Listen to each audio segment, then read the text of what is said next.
The Rockefeller name has a long and storied history in American business and politics. From Standard Oil co-founder John D. Rockefeller, widely considered the wealthiest person of all time, to his grandson Nelson Rockefeller, who served as both governor of New York from 1959 to 1973 and vice president to Gerald Ford from 1974 to 1977. But among the long line of Rockefellers, there is one whose story is marked by tragedy, mystery, and grisly theories about his untimely death. Michael Clark Rockefeller was Nelson Rockefeller's youngest son, a quiet and artistic young man who wanted more out of life than four walls in an office building. So after graduating from Harvard in 1960, Michael Rockefeller decided to make his mark on the world not as another businessman or politician as many a Rockefeller had done before him, but instead as a collector of what was then called primitive art, made in some of the world's most remote locations.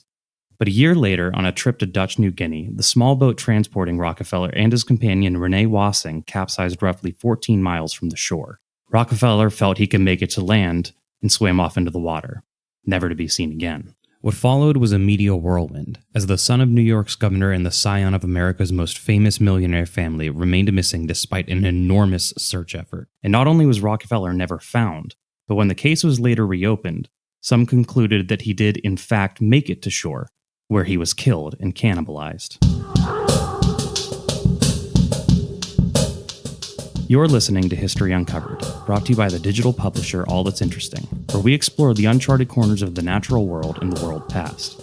I'm All That's Interesting staff writer Austin Harvey, and today we're looking into the mysterious disappearance of Michael Rockefeller and the chilling theories that surround it. In the primeval jungles of southwest New Guinea, all the modern resources of the civilized world are employed in the search for the explorer son of New York's Governor Nelson Rockefeller. An expedition seeking primitive art brought 23-year-old Michael Rockefeller into the remote region where the water is infested with sharks and crocodiles. In 1954, Nelson Rockefeller, at the time working as the special assistant to the President for Foreign Affairs, founded the Museum of Primitive Art, a now-defunct museum that used a now-defunct term to describe the artworks of various indigenous peoples around the world. He supplied the museum with his own collection of tribal art, and its doors opened to the public in 1957, when Rockefeller's youngest son, Michael, was a student at Harvard. By the end of the decade, Nelson Rockefeller was the governor of New York, and Michael's graduation day was fast approaching. Of course, his father expected him to continue the Rockefeller tradition and help manage the family's business empire, but Michael found that what had brought him the most joy were his trips abroad. He had lived for months in Japan and later in Venezuela, and studied history and economics, graduating cum laude from Harvard. Ultimately, his wanderlust and curiosity and his father's penchant for non-Western artwork opened up a promising path for him. Working with a team from Harvard's Peabody Museum of Archaeology and Ethnology, Michael Rockefeller would embark on an expedition to study the Dani tribe of Dutch New Guinea. Rockefeller's primary responsibility on this expedition was to record sound for the documentary Dead Birds, directed by Harvard anthropologist Robert Gardner. The film was highly acclaimed and used a non-linear narrative style to examine death through the battles and myths of the Dugum Dani people in the Balium Valley of modern-day Papua New Guinea. It was later even added to the National Film Registry of the Library of Congress. Unfortunately, Michael Rockefeller would never live to see the film's release in 1963.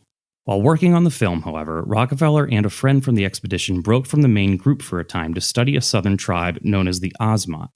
The Asmat tribe had long lived in isolation, and despite the presence of Dutch colonial missionaries on the island, they had never seen a white man. The Asmat also held the belief that spirits inhabited the land beyond their island, and when white people suddenly arrived on the island from across the sea, the Asmat believed them to be supernatural beings. This didn't mean they held their visitors in high regard, however. They tolerated being filmed, but they refused to sell Rockefeller or other members of the expedition any of their cultural artifacts. The Rockefeller felt that he had finally found what he was looking for, a group of people whose values existed in stark contrast to those of Western society. If he could bring home some of their artifacts, he could exhibit them in his father's museum and inform the Western world of this wild and remote country. The Asmat people were deeply spiritual and revered things like wood as sacred, believing that they themselves arose out of it. As a result, they were considered to be the best woodcarvers of the Stone Age, and their wooden works have been featured in museums across the world. But wood was not the only thing the Asmat held in high regard, and the other subject of their worship was far more macabre. Wars between tribes were common, meaning death was equally common. But for the Asmat, death was just the beginning. Asmat warriors often took the heads of their fallen enemies and consumed their flesh. They emptied out the skulls and sealed the eye sockets and nasal openings to prevent evil spirits from entering or exiting the body, then displayed the decorated skulls in their homes. Sometimes they even rested their heads on their skulls and used them as pillows. In one letter home, Michael Rockefeller wrote, "The Asmat is like a huge puzzle with the variations in ceremony and art style forming the pieces. My trips are enabling me to comprehend, if only by a superficial, rudimentary manner, the nature of this puzzle." His interest piqued, Rockefeller and the expedition returned home, and plans for a second trip began to take shape.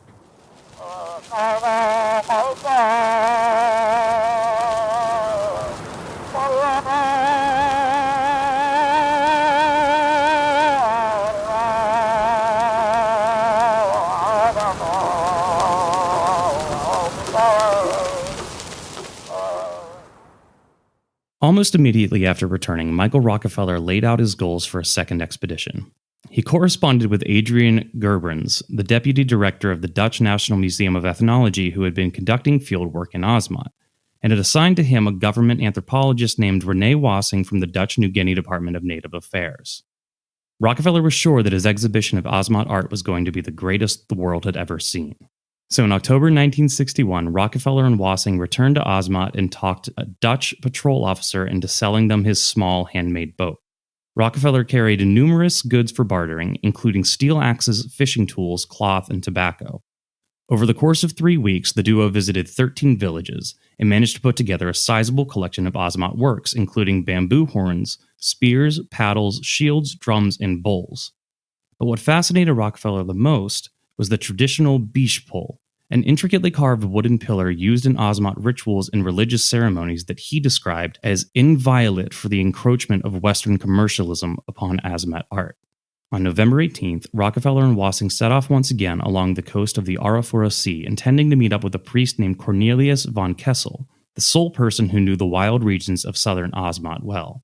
On the boat with them were 2 Asmat teenagers who had been serving as guides, but while crossing the Bedj River, a sudden squall caused the gentle waters to form violent cross-currents, and the waves suddenly capsized their small boat. The Asmat teenagers dove into the water and easily swam to shore, reaching the town of Agats later that evening to find help. The Dutch began assembling search teams, but Rockefeller and Wassing were forced to spend the night clinging to the overturned boat. The next morning, Rockefeller reportedly told Wassing that he felt he could make it to shore, roughly 14 miles away. He plunged himself into the water, swam off, and was never seen again. Later that day, Wassing was seen from the air, and she was rescued the next morning. An enormous search for Michael Rockefeller then got underway. Ships, airplanes, and helicopters scoured the region, but there was no sign of him. 9 days later, the Dutch Interior Minister declared there is no longer any hope of finding Michael Rockefeller alive. 2 weeks later, the search was officially called off, and Michael Rockefeller's cause of death was listed as drowning. And though there was much media speculation regarding the young Rockefeller's death at the time, the theories were baseless, and it wouldn't be for another 50 years that a truly plausible theory would emerge.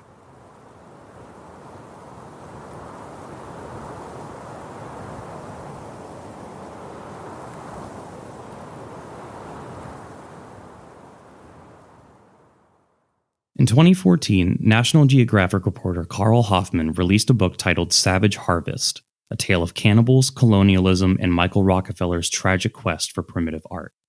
A book that claimed the evidence from the inquiries of Dutch officials proved that Michael Rockefeller had, in fact, been killed and eaten by the Asmat. According to records and accounts compiled by Hoffman, a group of 50 men from the village of Oostjanep had been journeying home from the government post in Piramapun and paused at the mouth of the Iota River for a smoke as they waited for the tides to turn. Then they saw something in the water. At first, they thought it was a crocodile, but upon closer inspection, they saw that it was a Tuan, a white man. The man waved at them. One of the Asmat turned to the others and said in their language, "People of Oostjanep, you're always talking about headhunting Tuans. Well, here's your chance." There was a debate among the group, some in favor of killing the white man, others against it. In the end, the former group won. The story was relayed to Hoffman by a Dutch Catholic priest named Hubertus von Pey, who had spent years in Asmat and knew the people and their language well. Von Pey had been told the story by 4 Asmat men who visited him in a missionary's house. When he pressed them for more details, what the man looked like, what clothes he wore, what happened to his body, it became clear to him who they were describing. Von Pey wrote a note to his superiors. Without having the intention of doing so, I stumbled across information and I feel compelled to report this. Michael Rockefeller has been picked up and killed by Otsjanep. The villages of Jo, Bahar, and Omadasep are all clearly aware of it. Cornelius von Kessel, the priest who Rockefeller had planned a rendezvous with, heard similar whisperings among the tribes. A year later, a police officer sent to investigate the crime reached the same conclusion, and produced a skull the Asmat claimed belonged to Michael Rockefeller. But the Rockefellers were never told of this evidence. Instead, these reports remained hidden away for years as the Dutch struggled to maintain control of the island, having lost half of it to the new state of Indonesia by 1962. Meanwhile, the world remained in the dark about Michael Rockefeller's fate. For half a century, no one heard about how his skull had allegedly been cut open and his brains eaten, how his bones were turned into daggers and fishing spears, or how the tribesmen drained his blood and coated themselves in it while performing ritual dances and sex acts. The Asmat of Otsjanep killed Rockefeller supposedly in response to an incident in 1957, when a group of Dutch colonials opened fire on a group of men from Otsjanep after a violent skirmish between that village and Omadasep. By killing Rockefeller, a member of the tribe of the white man, the Otsjanep believed they were claiming power that had been stolen from them when their own members were killed. Having learned of Rockefeller's fate, Hoffman prepared to return to the United States. On one of his last days in Asmat, he saw one tribesman miming a story to another. It involved spearing someone, shooting an arrow, and chopping off a head. The story reached its conclusion before Hoffman could capture it on film. He did, however, manage to record the epilogue. Don't you tell this story to any other man or any other village, because this story is only for us. Don't speak and tell the story. I hope you remember it, and you must keep this for us. I hope this is for you and you only. Don't talk to anyone forever, to other people or another village. If people question you, don't answer. Don't talk to them, because this story is only for you. If you tell it to them, you'll die. I am afraid you will die. You'll be dead. Your people will be dead if you tell this story. You keep this story in your house to yourself, I hope, forever. Forever.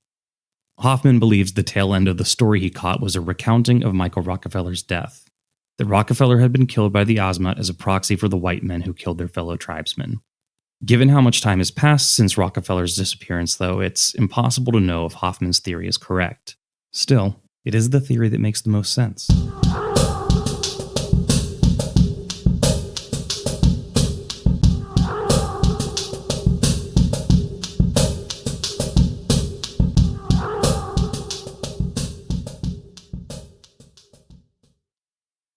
Thanks for listening to History Uncovered. I'm History Uncovered's producer, Kit Westneat. If you like the show, help others find us by leaving a review on Apple Podcasts or Spotify. And be sure to follow the All That's Interesting and History Revealed pages on Facebook and Real History Uncovered on Instagram. Make sure you don't miss out on the new episodes and subscribe to the History Uncovered podcast. And keep up with our latest stories at allthat'sinteresting.com.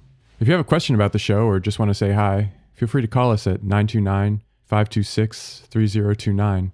or email us at podcast@allthat'sinteresting.com. This podcast is part of the Airwave Media Podcast Network. Visit airwavemedia.com to listen and subscribe to their other fine shows like Legends of the Old West and Redacted History. Until next time, keep exploring.